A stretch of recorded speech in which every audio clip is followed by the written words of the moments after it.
Hello my dear student, Siddharth classes में आप सभी लोगों का स्वागत है।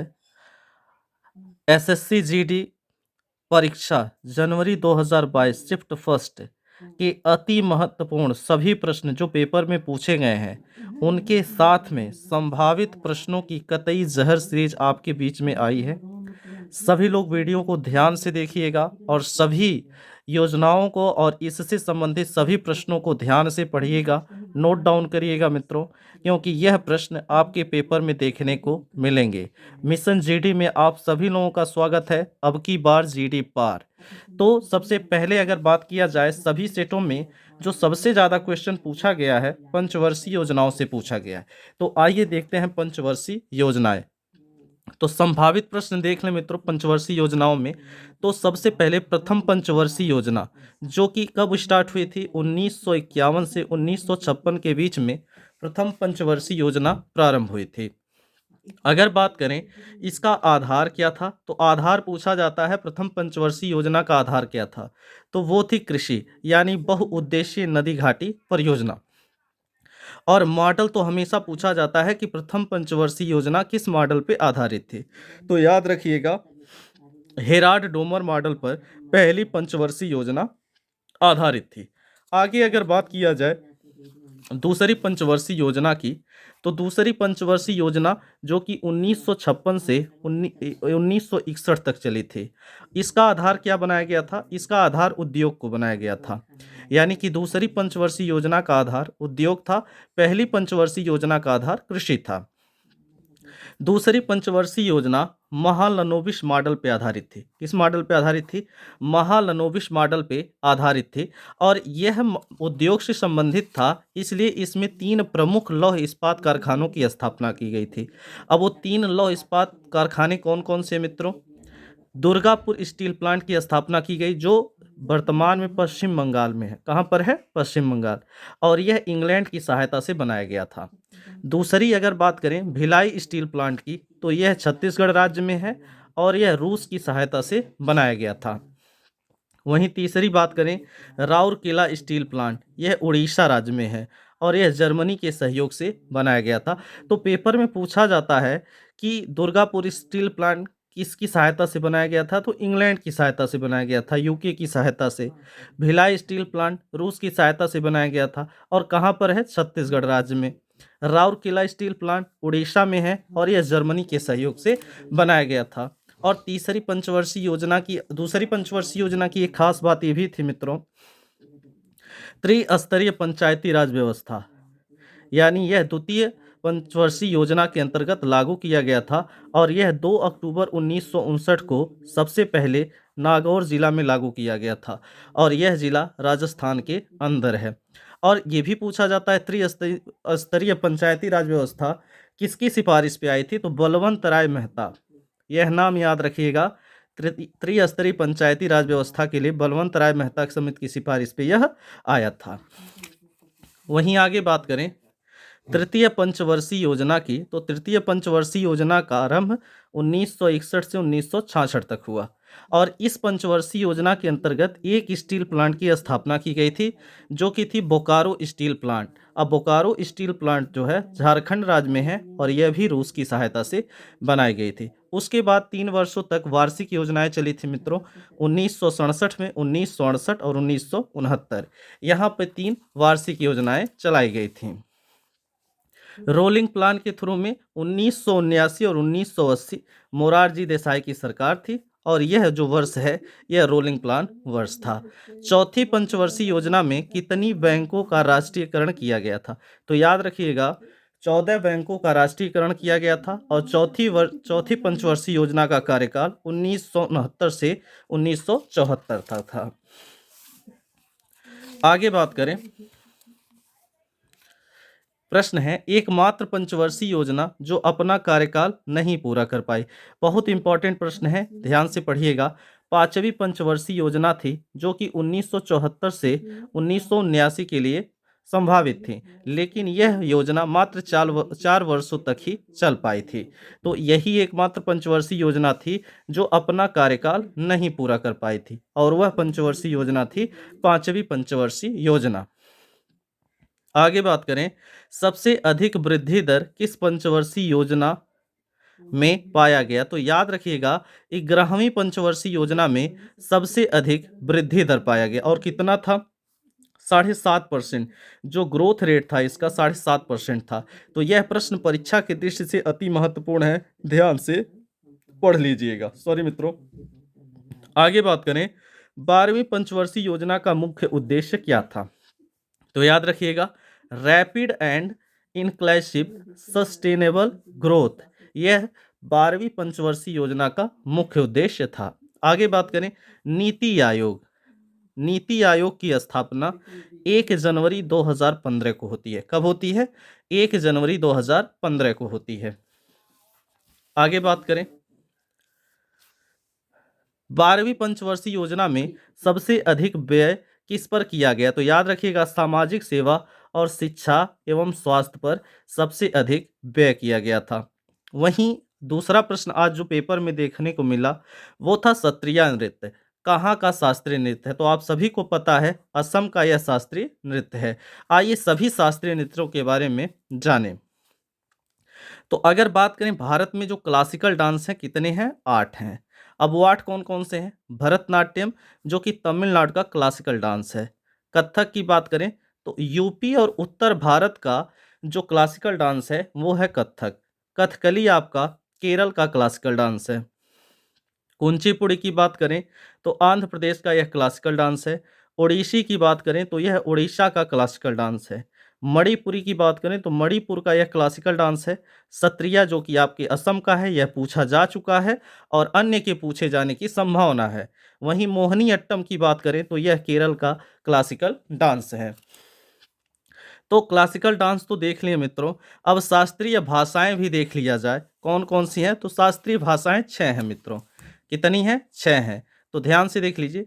तमिल, तमिल को शास्त्रीय भाषा जो वर्ष घोषित किया 2004 में, तमिल को शास्त्रीय भाषा घोषित किया गया। संस्कृत को 2005 में, तेलुगु को 2008 में, कन्नड़ को 2008 में, मलयालम को 2013 में और उड़ीसी को 2014 में शास्त्रीय भाषा घोषित किया गया था। तो इसे भी याद रखेंगे, शास्त्रीय भाषाओं की संख्या 6 है और क्लासिकल डांस की संख्या 8 है। आगे देखा जाए तो आगे प्रश्न है, लोकसभा का कार्यकाल कितने वर्ष का होता है? तो आप सभी को पता है 5 वर्ष का होता है। अगर वहीं राज्यसभा का कार्यकाल पूछे तो वह 6 वर्ष का होता है, ये भी याद रखेंगे। इस बार 2011 की जनगणना से प्रश्न आया मित्रों, तो 2011 की जनगणना को थोड़ा सा रिवाइज कर लीजिएगा क्योंकि आगे भी प्रश्न पूछे जा सकते हैं। बात करें 2011 की जनगणना के अनुसार भारत की साक्षरता दर पूछा गया है, तो कितनी थी? 73% भारत की साक्षरता दर थी। और अगला क्वेश्चन था, वह कौन सा पीएम था जो आरबीआई का गवर्नर था? बहुत इंपॉर्टेंट क्वेश्चन है मित्रों। तो याद रखिएगा, मनमोहन सिंह थे जो आरबीआई के गवर्नर भी थे और भारत के प्रधानमंत्री भी बने। आगे अगर देखा जाए, संभावित प्रश्नों की सीरीज देखी जाए मित्रों, तो पूछता है बंगाल का गवर्नर कौन था? तो अगर आपसे पूछता है, ये प्रश्न बहुत ही इंपॉर्टेंट है परीक्षा की दृष्टि से, अगर पूछे बंगाल का पहला गवर्नर कौन था तो याद रखिएगा लॉर्ड क्लाइव था। कौन था? Lord Clive. वहीं आपसे पूछे बंगाल का पहला गवर्नर जनरल कौन था तो याद रखिएगा वारेंग होस्टिंग था। कौन था? वारेंग होस्टिंग। Sorry friend. अगर आगे बात करें भारत का पहला गवर्नर जनरल कौन था तो याद रखिएगा भारत का पहला गवर्नर जनरल विलियम बेंटिंग थे। कौन थे? William Bentinck. वहीं आपसे पूछे भारत का पहला वायसराय कौन था तो याद रखिएगा लॉर्ड कैनिंग जो था वो भारत का पहला वायसराय था। फिर स्वतंत्र भारत का पहला गवर्नर जनरल कौन था? तो लॉर्ड माउंटबेटन जो थे वह स्वतंत्र भारत के पहले गवर्नर जनरल थे। आगे नीति आयोग से प्रश्न बना है मित्रों, पूछा है नीति आयोग के उपाध्यक्ष कौन है? तो याद रखिएगा सुमन कुमार वेरी जो हैं यह नीति आयोग के उपाध्यक्ष हैं। अब प्रश्न क्या पूछेगा, नीति आयोग के सीईओ कौन है? तो याद रखिएगा नीति आयोग के जो सीईओ हैं वह परमेश्वरन अय्यर हैं। कौन है? परमेश्वरन अय्यर।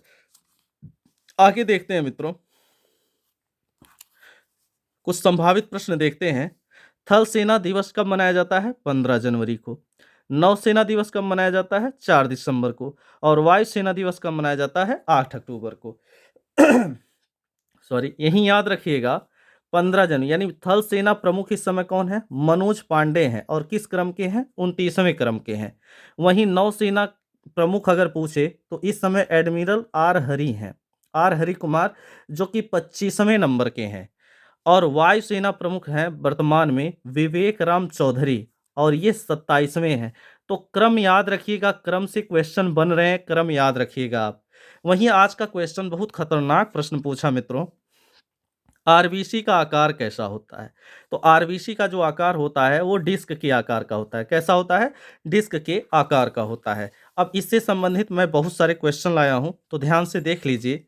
अगर आरबीसी का फुल फॉर्म पूछे तो रेड ब्लड सेल्स होता है, और विज्ञान की भाषा में इसे इरिथ्रोसाइट्स कहा जाता है। आरबीसी को विज्ञान की भाषा में इरिथ्रोसाइट्स कहा जाता है। यह ब्लड की सबसे छोटी कोशिका है। ब्लड की सबसे छोटी कोशिका पूछे तो आरबीसी है। आरबीसी की खोज ल्यूमेन हाक ने की थी। किसने किया था? ल्यूमेन हाक ने। इसका जीवन काल इंपॉर्टेंट है, याद रखिएगा, पेपर में आता है मित्रों। तो इसके जीवन काल जो है 120 दिन का है। आरबीसी की मृत्यु प्लीहा में होती है, इसलिए आरबीसी का कब्रगाह कहा जाता है प्लीहा को। अब डब्ल्यूबीसी अगर पूछे क्या है, तो व्हाइट ब्लड सेल्स होता है मित्रों। और विज्ञान की भाषा में इसे ल्यूकोसाइट्स कहा जाता है। क्या कहा जाता है?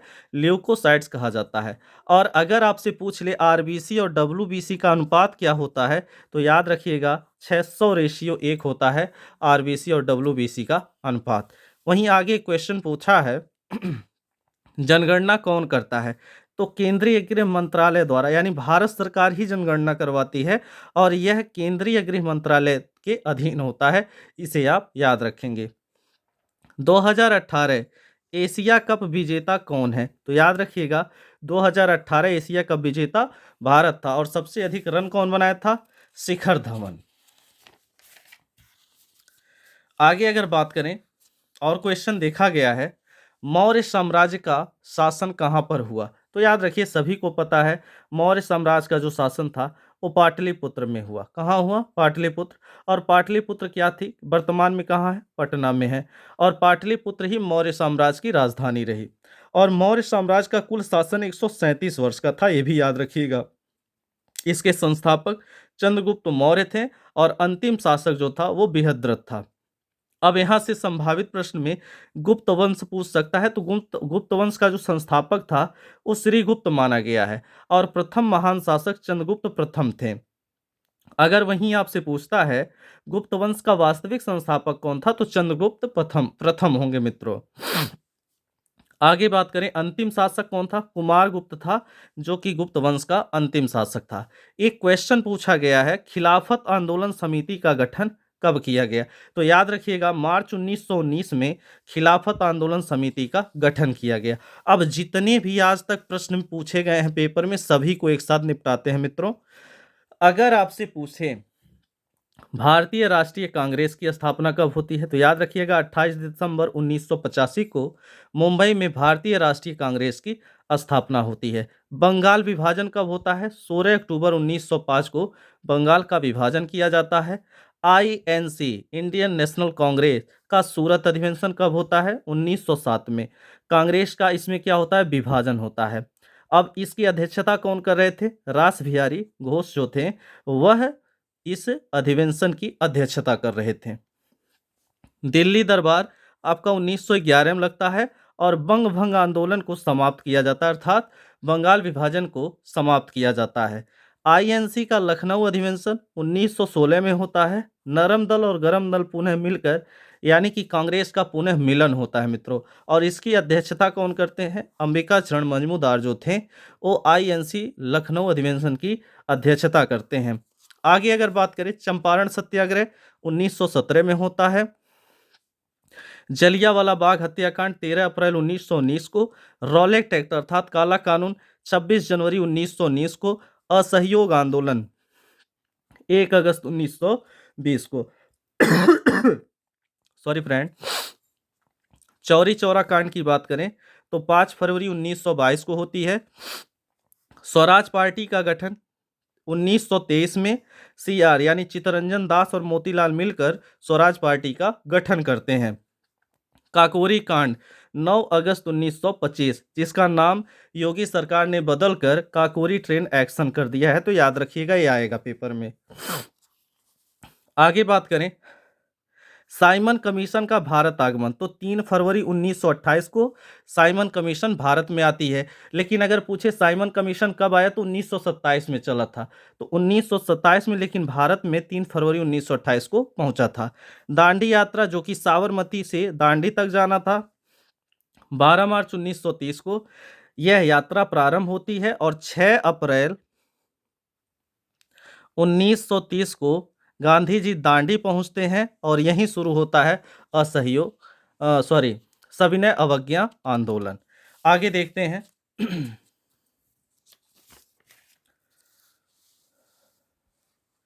गांधी इरविन समझौता, 5 मार्च 1931 को गांधी इरविन समझौता है।